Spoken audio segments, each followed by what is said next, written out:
Life has a lot of surprises for us. Truly, God's plan is better than ours. He will give us what we need, not what we want. I've been through a lot and I'm grateful for all of that. I wouldn't be where I am now if not for all of that. Remember when it was just us? Not until we found out that we're pregnant. We were overjoyed to reveal our wonderful news. Nonetheless, we opted to cherish and delight in it briefly. Still, we couldn't resist on sharing it with our family and closest friends. The news of our new baby.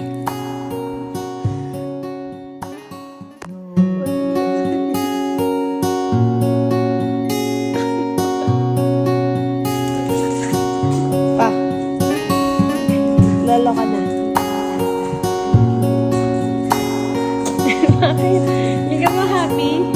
Happy ka?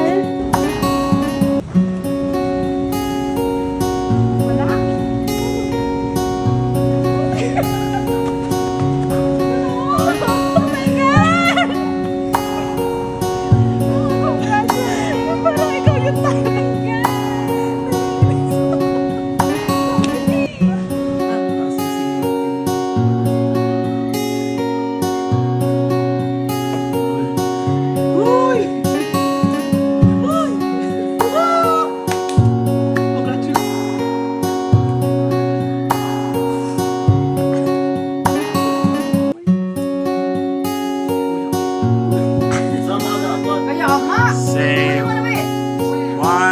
2, 3. Mitch is pregnant.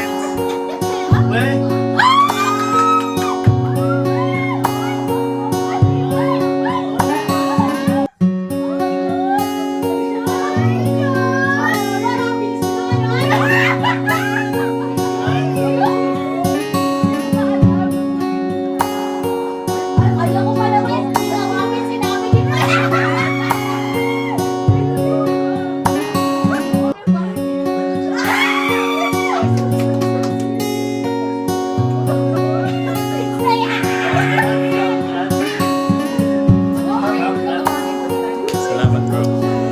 Busy yung iba eh. Yung sabihin ako. Buntis ka, alam ko. Bakit mo alam? Eto na nga, te.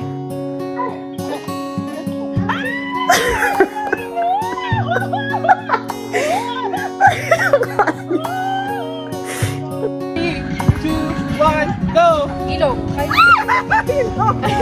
matipas na ilog. Nasa isip ko.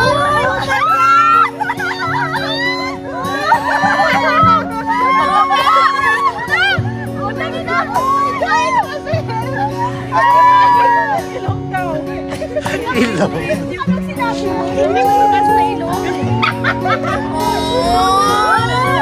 Ilog na! Gago! Finally! Ako yung si Marian unang naka... Oh my God, who's pregnant sa...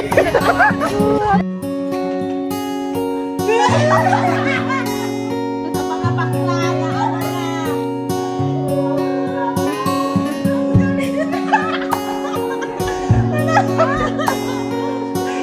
Ginalingan. Marami kami surprise. Ginalingan. Ikaw din? Akala.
Zoa.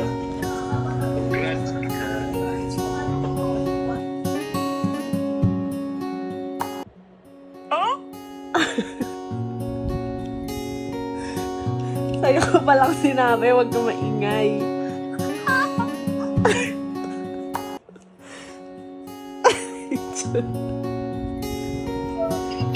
Hello? Kamusta ka na? Okay lang. May sabihin ako sa'yo. Ano? Buntis ka na? Sabi ko. Witnessing your unrestrained joy was a treasure. Feeling the depth of your love and excitement for us. And for that, our hearts are filled with gratitude. Your love and support mean the world to us as we embark on this new journey. We can't wait for you all to meet our baby. With love and gratitude, to Chance.